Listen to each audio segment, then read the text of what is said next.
चलते एबे प्रस्तुत करवा भेजिटेबल चकुली। एबे आमे आलू को नेबा ता सहित धनिया पत्र किछि आ दीटा बड़ साइज रो पियाज को काटिकी नेछि। आउ एबे आमे दे देबा इथरे कटा हितबा गाजर आ ता सहित दे देबा कटा हितबा बंधा कोबी। ता सहित किछि कैप्सिकम मध्य देबा।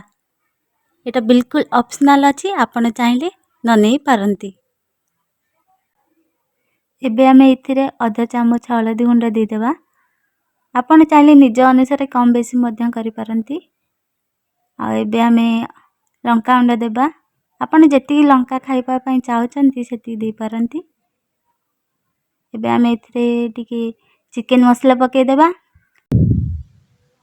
एबे आमे इथिरे गोटे चामच अदा रसुण पेस्ट पके देबा। एबे आमे इथिरे गोटे चामच कॉर्नफ्लोर पके देबा। आउ ता परे गोटे चामच बेसन पके देबा। ता परे स्वाद अनुसार किछि लूण देबा।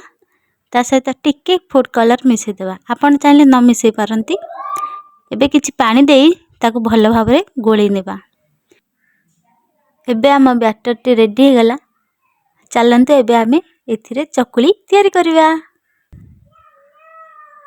एबे गरम तावा रे आमे गोटे चामच तेल दे देबा।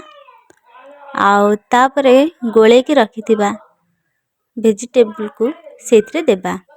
ताको भलो भाबरे चारी कर दे देबा, पूरा गोल से कर देबा। आउ जेमिति कि से गोटे पट भल भाबरे हे गले ताको आर पट भी भल भाबरे कर देबा।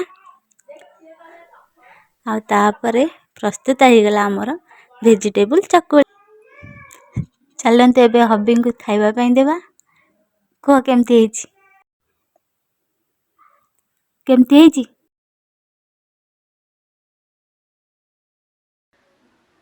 एमिति नुआ नुआ वीडियो देखिया पई हम चैनल को लाइक करंतु, सब्सक्राइब करंतु और शेयर भी करंतु। बहुत सारा भल पाइबा दियंतु। रहउछि, नमस्कार।